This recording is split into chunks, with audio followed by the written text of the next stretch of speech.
Welcome to Mikey Balls Fishing. And I think I got something kind of cool for you guys. It's something I'm going through. When we got down here, we absolutely smashed them. Like, smashed their face, like, lit them up. Dude, keep an eye on JT's stuff. Like, we lit them up. Like, 30-plus pound bags, had a shot at 40. It was stupid. Since then, the rains have come, and something changed. I don't know what it is. But one of the things I'm kind of thinking is when you get a lot of rain, or as like say a thermocline develops in your lake or something along those lines, these fish tend to kind of rise up.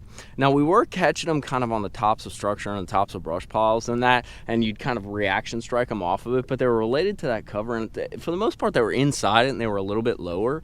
But I'm kind of thinking, I've struggled to catch some fish. I'm kind of thinking with all the rain we've gotten, and there's been a watercolor change, it's still kind of green clear, but it's definitely a lot more tinged than it was.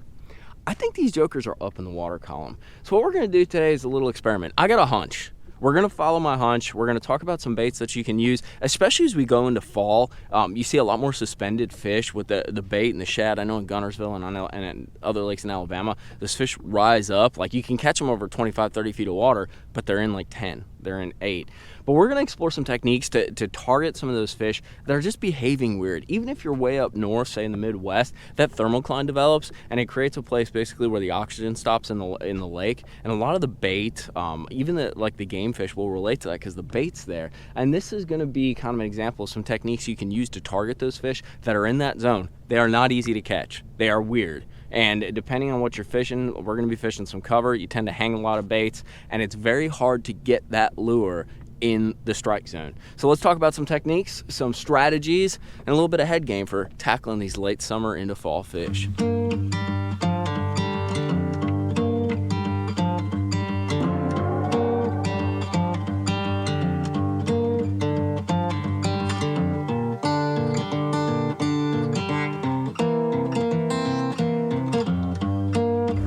So I'm always trying to show you what I'm talking about on the graph so you guys can apply it where you're at. It's obviously not going to look the same, but it'll give you kind of an idea of why I have the hunch that I have.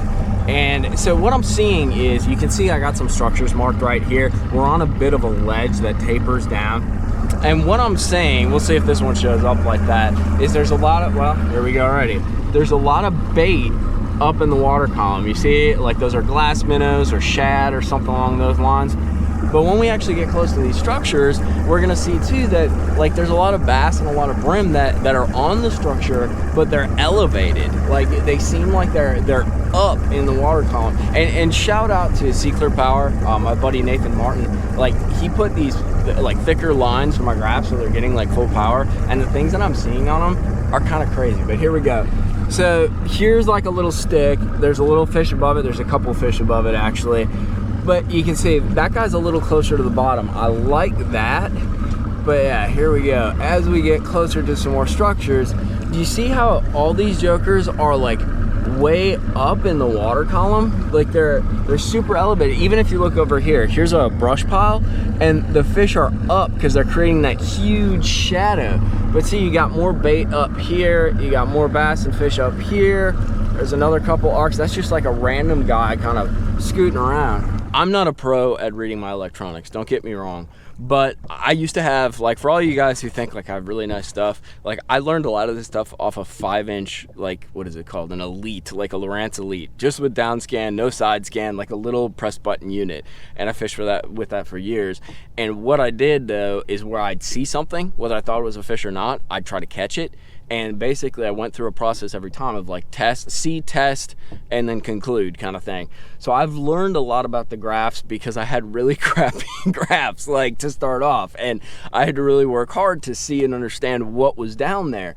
Trust your graph.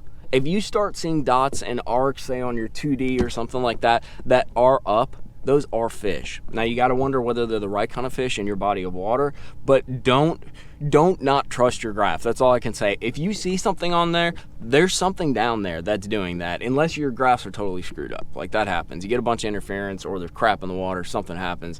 But dude, if you see something up, especially as we move into fall and that, there's something up there. The bait's up there, the bass are up there. There's something up and elevated in the water column. And trust your graphs. They're gonna tell you a ton. They might not catch fish for you every time, but they're gonna give you information about the lake.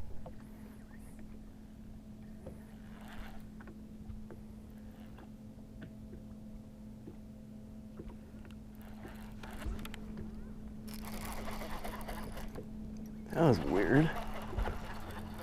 Just let it fall back down. Not a giant, but we're starting to kind of get the, you know, part of the swim bait game is really getting the retrieve down and the cadence. It's amazing how much like a jerk bait or any other kind of deal is, where you have to kind of figure out how do they want it, what bait, what like depth level are they at, and how fast you have to go. You screwed up my swim bait, homie. So I got my swim bait out there, and this is the retrieve that I'm using. You can see I'm making a few turns with the reel, and this is a 1/2 ounce swim bait in approximately 22 feet of water, and I'm letting it sink down. I'm almost fishing it very, very gently, kind of like a hair jig, but just making nice slow turns, kind of gradually swimming it back. I felt something there, so I'm gonna let it go back down. And we are kind of fishing it around brush piles, not so much in, but we're just trying to go over some of this stuff, and these fish are kind of suspended with the brim right around all that stuff. So I felt a little something. I don't know if I'm hitting brim or brush. You are going to lose some jig heads doing this, but you can get some big bites because people don't do this around the brush.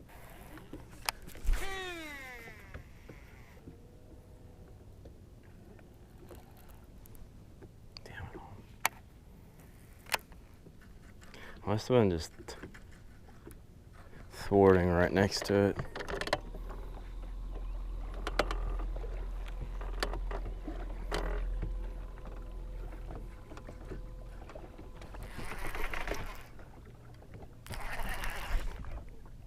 Dude, he ate it right off the brush. I was hung on the brush and she ate it right off the brush. Oh yeah. Dude, are you kidding me? I ticked the brush right on the top and she must have come up and taken it off of the brush. Oh dear. Come on, come on, come on. Oh, she ate it too, boy. She sucked it in. Dude. It just goes to show you, like, staying slightly in contact with that cover. Oh gosh, come here, come here, come here. I want to get this fish off because I don't want to get you anywhere in there. Wow, what a beautiful fish, guys. I'm gonna tell you about this pattern run, but one thing that I just want to tell you, and I think we all need to hear it sometimes, if you got a hunch, believe in it, because we're a lot smarter on the water than we think. We have a lot better instincts. I question myself all the time. The dude, oops, wrong bucket. That's my garbage can. Look at that 5.5 pounder. All right, we're gonna get you back, honey. Dude, just a chunker. All right, get on back down there. Get on back down there. So I rolled up to the lake a little late today, and I idled out, and I saw a bunch of fish above, like structure and above ledges, and I'm like, oh, that's interesting. And you know, I whacked them on these Central Florida lakes for a couple weeks. You guys probably saw the videos, but it's changed. There's no doubt. There's been a ton of rain. There's some cloud cover. So usually with that higher water, it brings the fish up. And normal places, it'll bring them to the bank. There might even be some fish on the bank. But I just started kind of slanging around a drop shot, caught one. Started slinging around this swim bait, like around structure, around brush, around cover, and keeping it high. And I went and got hung on like either a little piece of stick or something, and went to go pop it off, and I was on the very tip of it, and that joker just took it right off of there. But it does go to show you, like, if you got a hunch, follow it, because one of two things is going to happen. One, you're right, which is the best thing in the world, or two, you get a little confidence in the way you're patterning and thinking about the fish. And really, I truly believe that your mind puts the fish on the end of the line. If you have a good attitude, if you're in a good mood, if you just hung out with some hot chick last night and you are just like on cloud 9, you are gonna whack them and take your buddy to school if he's on the boat with you. If you are negative, which I am, I'm a pessimistic, negative, like very critical person, dude. And if you bring that attitude to the lake, you're gonna get those same results.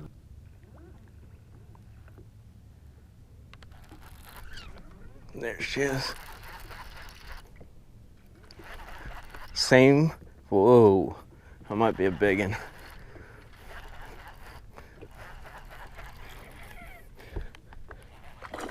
Oh, she just sat on it. Don't wreck my swim bait. Got them lined up now, boys. Feisty. We've gone through it before, but we're really getting into A-rig season, and swim bait season is happening right now. So I got a goat. Let me show you how I rig it up. This is a Kitech. You can use an Easy, you can use a Kitech, you can use a hollow body, whatever you want to use. But first thing you want to do is just match up the hook, see where it comes out about. And you are going to just thread the hook through and bring the hook through about where you thought it would come out. So, I think it's right about, let's see, right about there.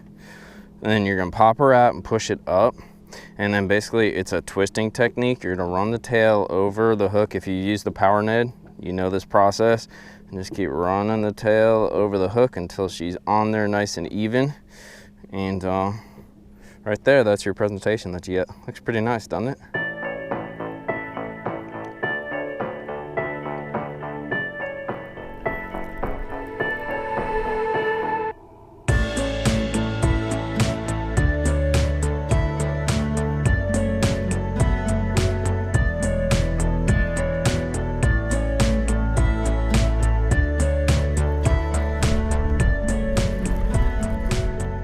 Drop it down there.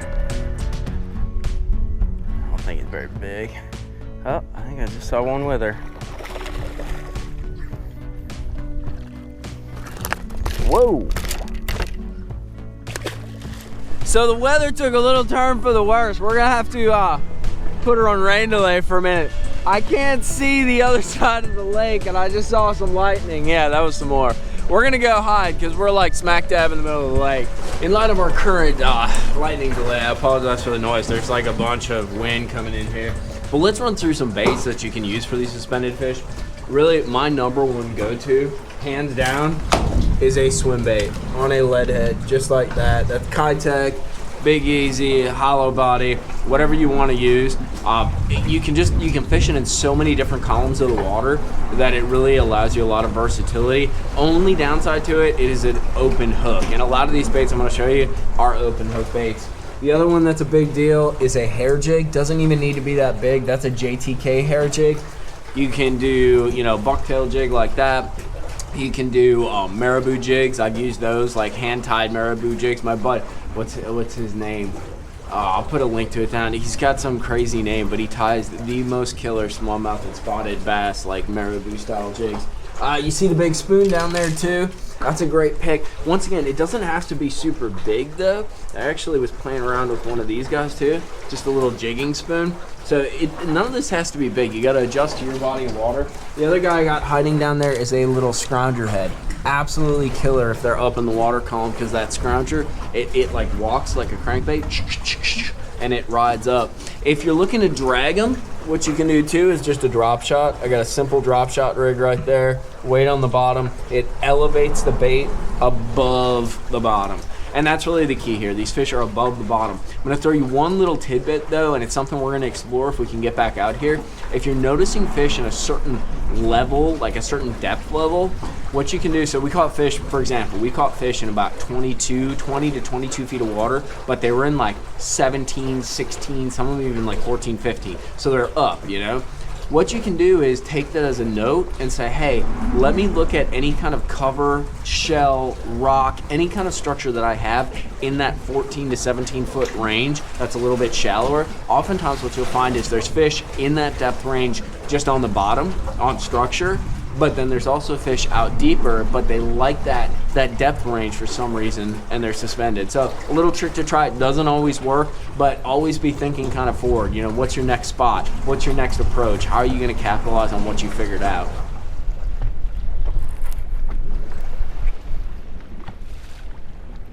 Ah, oh, come on.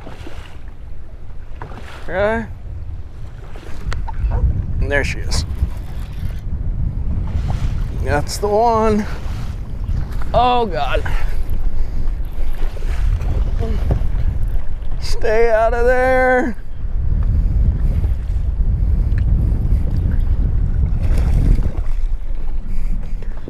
I guess the rain, I mean the wind and everything, you would think the current would push them down, but Ladies and gentlemen, they are up. I don't know what I would do without spot lock right now. I'd be like 2 miles down the road, dude. But it's crazy because the wind's blowing 100 miles an hour with this storm going through, and it's been like this for about 45 minutes an hour. And you would think with that generated current, it would push those fish down. I'm having a little trouble standing up. But those jokers are still up. Check this guy out. Once again, the swim bait was the deal. But I'm gonna get her released ASAP. Oh God, still got a lot of fight. It's a nice 5-pounder, dude. Like, smack that swim bait. Go down there, go back home. Just a weird deal. When they're up, and you just gotta adapt. Dude, it is getting bad out of here. I'm gonna probably have to go, but when it gets bad, they can fight for it, and they're still up in the water column. Check this joker out. Dude, that's a certified 7-pounder. 7-pounder. Let's let her go though, dude. See if we can get another cast before we gotta skedaddle, because it's starting to get really bad out here.